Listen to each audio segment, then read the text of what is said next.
Okay, so I'm back. It has been a while since I did a video or anything on YouTube, so I've gotten yelled at by a couple of people, and you know who you are. Funny, funny guys. One of them was a new guy, and yeah, he's on his TNT phase now, having fun driving team coast to coast, border to border, making some money. But I know I did the how to get your CDL, or a brief overview of how to get your CDL. Obviously, I'm not going to know a lot of stuff for different states. I only know the state that I got my CDL in, which was upstate New York. And that was back in 2012. So a lot of the stuff that I said, or a lot of the ways of getting your CDL now are a lot different. I mean, a lot of stuff has changed in 7 years. So, it might be completely different. You can still go to the DMV and ask, and they should be able to point you in the right direction, or at least get you on the right path. I know there's a bunch of videos out that some people have that are more specific to different states and more up to date. I was just talking about like a brief overview of how to study for your test and how to get started. But now all of my videos from now on are going to be no jump cuts, except for a couple of the informational, like how to set up this and that. Like I just did a CV installation on my truck, but that's going to be uploaded after this video. So yeah, magic of video editing. But yeah, life kind of kicked me, so now I got a little bit more time to do everything else. So, but today's video I want to talk about training, more specifically training at Prime Inc., because I'm a trainer and a TNT trainer and CDL instructor at Prime. So if you go to Warner, Swift, what is it, Stevens Transport, any other company, I have no idea how they train. I've heard a lot of things, and we do stuff differently at Prime. Like I've heard a bunch of stuff over the last few years, and I don't agree with some of them, but that's just my outtake. But anyway, the way we do it at Prime is when you're on your PSD phase, you're going to come to Prime with your CDL or your permit, and then you're going to get paired up with a trainer, or if they don't have a trainer available that's over the road, you're going to be we call it a pad baby, but you're going to be out on the pad, and you're going to be in a class, and some of those guys I hear take 2 students at a time. Some of them I hear take 6 at a time, or 4. It's however many they decide that they can handle at one time is however many they decide they can handle at one time. For me, as a PSD instructor over the road, I can only take 1 person at a time legally, because I only have 2 beds. When I get a student, I'm going to be sitting in the passenger seat, they're going to be sitting in the driver's seat, and they're going to be driving the entire 2 weeks. We're supposed to do 4 hours of in-town driving and pad time, so you're going to get a little bit of backing before we go out on the road, and then you're going to get in-town driving, which I'm not scared of U.S. highways, so anybody that gets on my truck is going to be driving U.S. highways if our load dictates that we need to go on U.S. highways. And if you're scared of driving in town or on U.S. highways in a big truck and you can't get over it, this might not be for you. So if you get, by happenstance, get me as a PSD instructor, you will be driving at least up until the 90 or the 01, wherever we pick up or wherever we deliver. If you don't feel comfortable driving in their yard, I can't fault you for that. I'm not here to, tell you, no, you have to drive in the yard and bump the docks, and then you have to do this and you have to do that. Usually, as long as you're getting more experience driving and getting comfortable with the vehicle, getting comfortable with how it turns and how it backs up and how it maneuvers and whatever else, then we can work on your backing and everything else. In the PSD phase, it's pretty much, I'm just trying to get you ready to take the test. That's all I'm concerned about. I happen to give more information usually than what you really need for the test, but it helps me out on the TNT phase as well if you can pay attention and absorb what I'm giving to you. But I usually do, for the PSDs, I usually do, and actually it's all through my training when I train somebody, but I do a 3-step process, and usually it's like 3, 4, maybe 5. If it needs to be 6, I might get a little irritated, but it happens. But the first time I teach you, it's going to be, I'm going to do it and explain it to you, and you're going to pay attention while I'm doing it. Second time, it's going to be, you're going to do it and I'm going to explain it to you. And then the third time is going to be, you're going to do it and explain it back to me why you're doing X, Y, and Z. And if you can do that for, depending on what it is, 1 to 2 times, I know that you have it and we can move on to the next, whatever else we need to do. I will say, as a PSD or prime student driver, before you have your CDL, you're going to get a list for your pre-trip. So it is your job, not mine, to memorize the pre-trip. Alright? It is my job to quiz you on the pre-trip and make sure that you actually have a understanding and are memorizing what you need to do for the test. So while we're driving down the road, usually I'll play music at a decent level. Every once in a while I'll get bored and I'll turn the music off, and then I'll name off a part, and you're supposed to tell me what you're supposed to say for that part. And I'll go from the front to the back to the front to the middle to the front and back, all over. Right? Because anybody can memorize a piece of paper, but if you can memorize what you're supposed to say verbatim, and jump around, then I know you haven't. You're not going to have a problem with it. A lot of people get nervous, not just because of the pre-trip, but mainly it's the driving, because you're in a 80,000 pound vehicle. You're 8.5 feet wide or 102 inches, and you're between 70 and 80 foot long and 13.5 feet high. So any bridges that you come across, if it's not marked, they're usually good for about 60 tons or 120,000 pounds, and we need, the 80,000 pounds. So you have to watch out for low bridges, wires, curbs, the weight on the bridges, the no truck signs. You have to pay attention to the cars, the driveways, down the road from,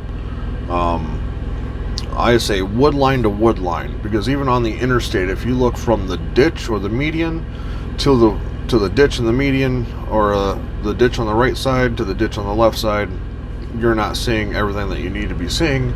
So that's why I say wood line to wood line. As far as you can see over to the left, and as far as you can see over to the right, and as far over you can see in the mirrors. And you'll have to adjust the mirrors when you start driving anyway. So the PSD phase is usually about 2 weeks out on the road, and then maybe for 4 to 6 days out on the pad to get you good on backing up. Go over more on like pre-trip, in cab, the backing, and then you get most of your driving while you're out on the road. But backing for the test is, you got a bunch of different backing maneuvers that you'll end up seeing, but it's a straight back, both side offsets, alley dock, both side parallel. So if you're never parallel parked with a car, then you're gonna have fun, because it's gonna be pretty easy in a semi. And I say pretty easy, but it's really easy. If you can do the straight back, both side offsets, you can do a parallel, because that's all it is. It's just 3 maneuvers wrapped into one, and that's where people get flustered and start overthinking, is because they got to do this maneuver, then this maneuver, then that maneuver, and then get it in the allotted space. It's really not that hard for the PSD phase. It's just stop overthinking, take a breath, do what you need to do. I will say, depending on the instructor, will determine on how much you learn, how fast you will learn. I train a completely different way than somebody else would train. I look a lot meaner for some odd reason, but a lot of people are a lot nicer, a lot of people are a lot meaner, a lot of people are, some people are more aggravated, or they get aggravated very easily. And then a lot of the times I get, especially from the newer drivers that just got on their own truck or have been on their own truck for 2 to 4 years, and they're like, I don't know how you could be a PSD instructor. I don't know if I could sit there with somebody that doesn't know how to drive a semi and just let them drive my truck in towns and everywhere. Well, look at it this way. I'm getting paid to have somebody else drive my truck. Yeah, I don't have that much control over the vehicle, but if the person behind the driver's driving, the person in the driver's seat behind the wheel pays attention to what I have to say when I say it, we're not going to have that big of an issue. Now, if they lock up and they go, their brain freezes and they lock up, then yeah, we're going to have a big problem, because they're not going to be doing what I'm telling them to do, and I'm going to have to try and do something from the passenger seat to make sure that we don't get into an accident, kill somebody, run somebody over, something. But that's my job as an instructor. But like I said, for the PSD phase, it's 2 weeks out on the road, and then 4 to 6 days back at the yard doing your maneuvers and going over pre-trips and make sure that you're ready for the test and make sure that you're good. Me personally, I will not set a date for you to test out unless I know my student at the time is going to pass the test. Now, if they pass the test the first time, we both get a bonus. But I'm not worried about the money. I'm worried about them being able to pass the test, or at least get that portion out of the way. If they pass the test on the second time, completely fine. Pass the test on the third time, what's going on? So, but I mean, it could be nerves, it could be a bunch of different stuff. Usually by the third time, though, if it's the nerves still getting you, you need to do something to calm that stuff down. As far as the TNT phase is your trainer and trainee. You're going to be team driving. So one person's going to be driving while the other person's bouncing around on the back trying to get sleep. And if you don't believe that we bounce around in the back trying to get sleep, yeah, usually I will hug my bed and grab a hold of the other side, put my hand between the bed and the wall, and hold So that way when I start to roll, I wake up and I grab a hold of my mattress instead of rolling out of bed. We do have a cargo net. Some people don't like using the cargo net because they get claustrophobic, and if they have to move all of a sudden and they get stopped by that, it's every trainer is going to have different way of doing stuff. Now, with that said, if your trainer tells you that you cannot sleep on the bottom bunk and they make you sleep on the top bunk, that is against all safety. All right, that is a very, very, very unsafe act. Because on the top bunk, you can, if they have to slam on the brakes or they get into an accident, you're going right through the windshield. But on the bottom bunk, with the cargo net, if the cargo net holds, you're going to stop. If you don't use the cargo net because you're claustrophobic or just can't do it, then if they get into an accident, you might wrap your back around the center console here, or the front two seats will stop you.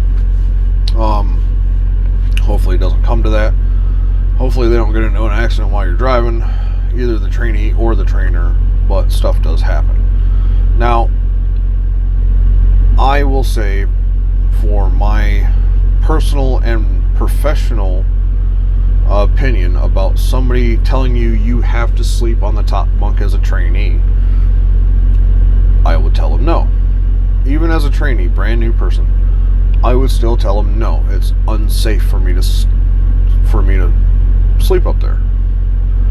And if they have that big of an issue with you sleeping on, on the bottom bunk, and I'm not talking like in their sheets, because I don't want anybody sleeping in my sheets. I don't want somebody else's body fluids where I put my body, and I definitely don't want somebody else using my pillow. I had one person using my pillow, and I kind of flipped out, because who's going to use somebody else's pillow?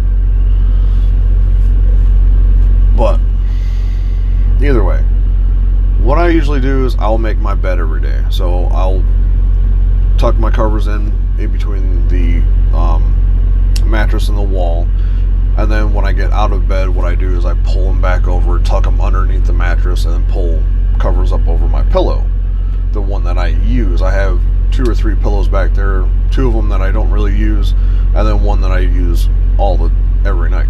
So I'll pull the sheets up over that pillow, and then I will tell them to either, if they have a sleeping bag, then lay the sleeping bag down on top of my sheets. So once I make my bed, you lay your sleeping bag down on top of that, and then you sleep on that. So that way you're not like in my sheets. We're not crossing personal boundaries. Our body's sweat isn't mixing with our other body's sweat, and it's just nasty. So that is what I have my students do. Some of my students are like, are you sure you want me sleeping in your bed? Is that a big issue? No. I have a comforter on top of my other sheets. So you use that, alright? You can sleep on top of that. Throw a sheet down on top of that and then sleep on top of that. Have another barrier. But I can't stress to you enough how unsafe somebody sleeping on the top bunk is while the truck is moving down the road. It's against DOT. It's definitely against the safety rules at Prime. If you ever get an instructor or trainer that makes you and forces you, and I've heard about some trainers that I haven't heard their name, but I've heard that some trainers will make their students sleep on the top bunk. And I look at the student and I say, no, you don't need to do that. Anything could happen. There's no safety net. That's a long fall. It's about 5.5 feet worth of a fall. Except if you're in a Peterbilt. If you're in Peterbilt 579 mid-roof, that ain't that much of a fall at all, but it's still unsafe. And there's actually a plaque on the Peterbilts that say, do not sleep on this bunk while the truck is moving. So, but if you're having an issue with a trainer or somebody that's forcing you to sleep on the top bunk, and you tell them multiple times, and you tell your dispatch or their dispatch multiple times, call safety. Everybody at Prime has a mobile app. Go to others, go down to safety, call safety. But you have to go through the appropriate channels. First channel would be your trainer. So if your trainer is still saying, no, you gotta sleep on your own bed, you gotta sleep on the top bunk, you can't, I don't want you sleeping on my bed, this, that, and the other, then message in to dispatch. If they say, well, is their truck, this, that, and the other, which I don't know of any dispatch that would ever agree with that at all. And if they are, then I will disagree with them every step of the way. But if the dispatch isn't helping, which they usually should, then call safety. Alright, so now that rant's out of the way, on your TNT phase, you should be getting taught how to drive better, but it's not going to be a one-on-one thing. Pretty much you're going to be sitting in the driver's seat. You're going to be driving either during the day or at night, middle of the day, through major cities, little itty-bitty towns, back roads, U.S. highways, everything. You're going to have to do, right now I think it's about 50,000 miles for the TNT phase at Prime, and 3 to 5 months, maybe a little bit longer, depending on how long it takes to get a truck in, because right now they're waiting a while for trucks because of COVID. Everybody has to wear a mask, and everybody's afraid, and it's slowing everything down. So you might be on somebody's truck for 7 to 8 months if you don't have a truck in for you. TNT phase, you get a guarantee of $700 up into that 50,000 mile mark. After that 50,000 mile mark, I think they bump it up to $800 for the remainder of the time that you're on the truck. That is $700 gross. So for those of you that don't really know, okay, so gross, you take your $700, then whatever state you're in for your tax bracket, you minus the taxes out of your $700, and that's what you take home. Now, if you have child support, something else that might take more money out, that's also going to come out of the gross. You get a $700 guarantee gross. But you should be getting more familiar with the truck, more familiar with the trailer. You should be bumping more docks. Pretty much learning the job, learning the Qualcomm, how to do an 8 and 2 split. Most people don't do an 8 and 2 split. If you're on my truck, you will learn how to do an 8 and 2 split, even if I only tell you verbally. You will be learning how to better use your logs to your advantage, hopefully, depending on the loads. You will be team driving, so one person up, one person sleeping. Now, just because you get a 10-hour break, like on my truck, when I'm on the TNT phase, I try to do a 12-hour day. You get 10 and a half to 11 hours of driving with breaks. With breaks, it would be about 11 and a half, and then your half hour to an hour switch out, which will bring you at 12 hours. So it's not going to be an exact 12 hours every day. Like, we're not going to start at 6 and end at 6. It's going to be, you might start at 6, you might end at 6, or the next time we pick up a load, you might start at 4 and you might end at 4. So 4 p.m. to 4 in the morning. Or you might go from 01:30 until 13:30, right? So however it lines up, I try to do about a 12-hour day. That way you can get a couple hours on the phone with the family, get your 8 to 10 hours of sleep, be rested, and start your shift. Now, if I find out that you are on the phone for, if it is a 12-hour day, if you are on the phone for, let's say, 8 hours, so that leaves you 4 hours to get sleep. So, well, 3.5. If you only get 3.5 hours of sleep every night because you're on the phone with your family, that's going to be a problem. And I'm going to have to restrict you to 2 hours. And you're going to have to sit up front. I'm going to have to monitor your time. And yeah, it might seem like I'm treating you like a child. But that's not just for your safety, it's for my safety. Because while I'm back there trying to sleep, you're going to be up here driving. And if you're too tired to drive and you're unsafe, I'm not going to put you in the seat. Because right then, you have my life in your hands. And yeah.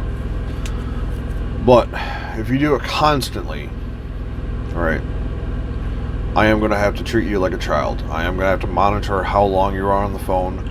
And then I'm going to have to make you put your phone on silent so that way you can go to sleep. If it's something I have to do all of the time, I'm going to get very, very, very aggravated. Because not only is it more stress on me, then you're not, whoever is not aware enough of what they're doing. They're not paying attention. They're not learning the job. They're not learning what they needed to do for the job. They're not paying attention to anything else besides, I just want to go back to sleep. Then you need to take your butt home. Because if you're more concerned about what's going on at home, then you need to be there. Right? It's still a job. Leave your home at home, leave your job at your job. But this job kind of crosses over. Because, well, we're on the truck all the damn time. But, excuse me. But TNT phase, you learn the job, you learn the macros, you learn your hours of service, you learn how to deal with shippers and receivers, you learn how to read bills of lading, you learn how to keep a seal record, a continuous seal record. Now, I know there's places out in California that don't give you seals, and you might have like a 4 or 5 pickup and then 1 drop off. So for those 4 or 5 pickups or 2 or 3 pickups, if each place does not give you a seal, that doesn't mean that you don't have to have a seal on the trailer, right? I have spare seals on my truck just so there's a continuous seal record, just so it covers my butt, it covers my own ass, right? Because I'm not going to get blamed for something missing on the trailer because there wasn't a seal on it. And I'm not going to get rejected from a receiver because there's no seal on it. Now, if I lost a seal, then I'm going to contact dispatch and have it fixed. But continuous seal record is very, very important. And if you have a high val load, then that is very, very, very important because there's a lot of steps on a high val load. There's a lot of things that can go wrong on a high val load.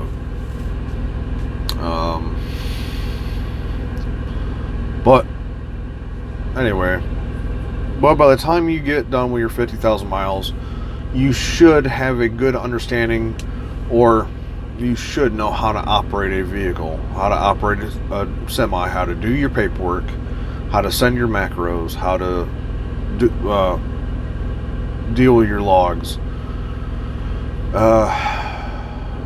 Hopefully no accidents, but you still need to understand how to deal with an accident. Hopefully no claims or damages on the product, but you still have to know how to do that.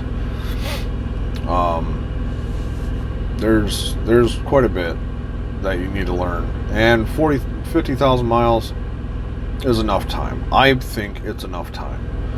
Now, if I get a male or female TNT student that I train through PSD, doesn't always happen, but I try to keep my PSDs all the way through, but sometimes I get a TNT off of somebody else's truck and I gotta say, nope, whatever you just learned, wipe it, because you're gonna learn it my way. That's part of me training differently than some other instructors. But for the most part, if I am training male or female, and if I am training a person to drive a truck, then by the time they get off my truck, they're going to know how to operate their own truck and make money. Right? That's the whole reason why we're all out here, is to make money.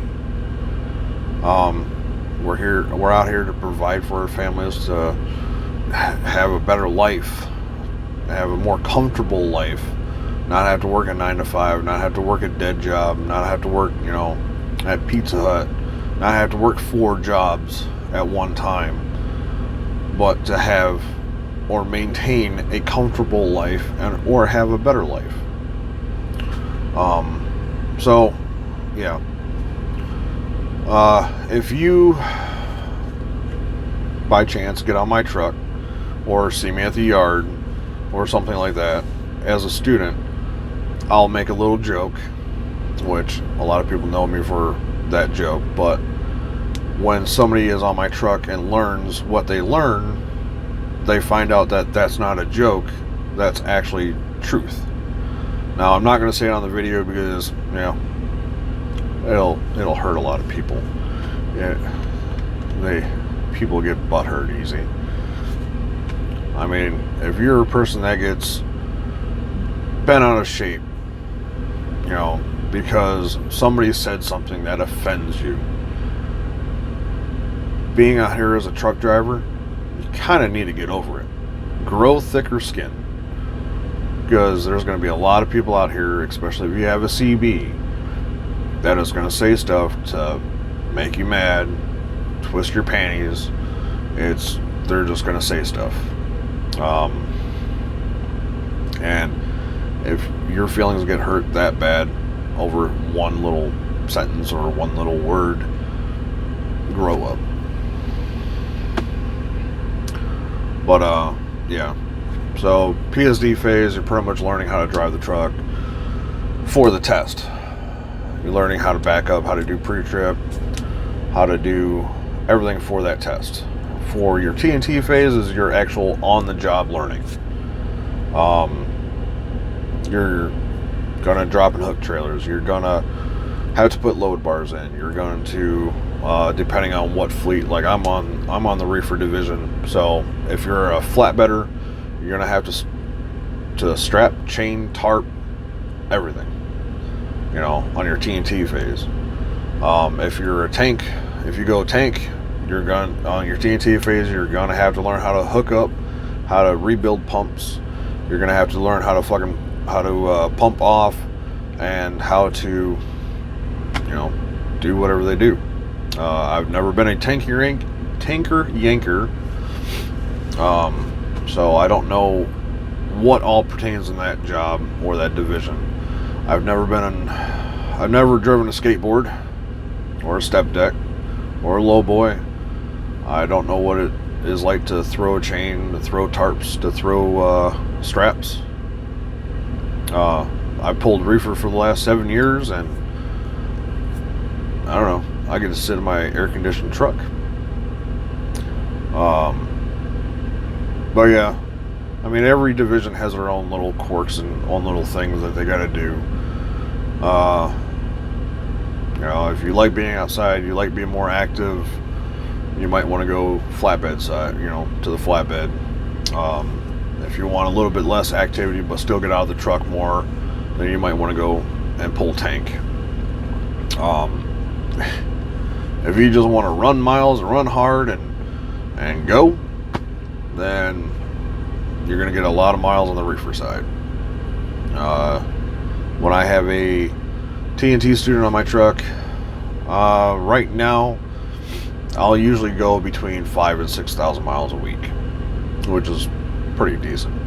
I'm not looking for more miles right now. I'm looking for less miles with more pay.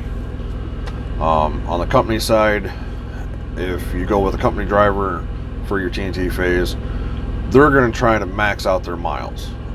When I was a TNT student on my buddy's truck, we did 6,500 to 7,000 miles every week, and we were booking it. So I was making money as a student, and he was making really good money as a trainer on the company side. But yeah, I'm not looking for the miles as much. I'm looking for the payout, but at the same time, if I have somebody on my truck that's trying to learn a job and that wants to actually be out here and wants to actually learn and wants to be a truck driver, then, you know, one, they're going to have to show me it, because I'm not just going to give them the benefit of the doubt. Two, they're going to have to prove it. And three, when they get off my truck, they will be that. One of my last students, actually, he wanted to show up somebody that he knew as far as like backing and maneuvers and everything else. And then he drove on that guy's truck for a little bit, and he showed him up all right. He was driving circles around him. My student that just got out of my truck was driving circles around a guy that's been driving for a couple of years. So I'm not gonna not teach you the job if you're out here to learn it and out here to actually make money, and I actually want to learn the job. Now, if you're out here just for, hey, it's a vacation, please don't get me as an instructor or a trainer. I'm out here to make money. I'm going to run. I'm going to make money. I'm going to do those loads, and there might be maybe 3 days where you don't take a shower, just because I'm trying to go from point A to point B as fast as possible.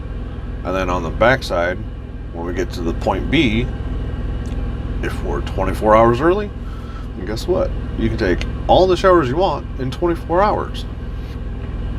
And you get all the sleep that you want in 24 hours. But when it's time to go, we're going. I know that was a little over the top, but hopefully that helps you out in making your decision whether to go. Well, I mean, hopefully it explains a little bit more about what you're going to get into as a student coming into Prime. I'm very, very honest. I'm pretty blunt, straight to the point. If you have a question, ask. Not quite sure if I'm going to get back to all the comments because I still have to drive a truck. But if you leave a comment, I'll try to get back to it. I might make another video regarding certain comments, just because if it's a good comment and it's a good question, I'm going to address it for everybody. But other than that, everybody can stop yelling at me for not putting any more videos on here. You know who you are. Yeah.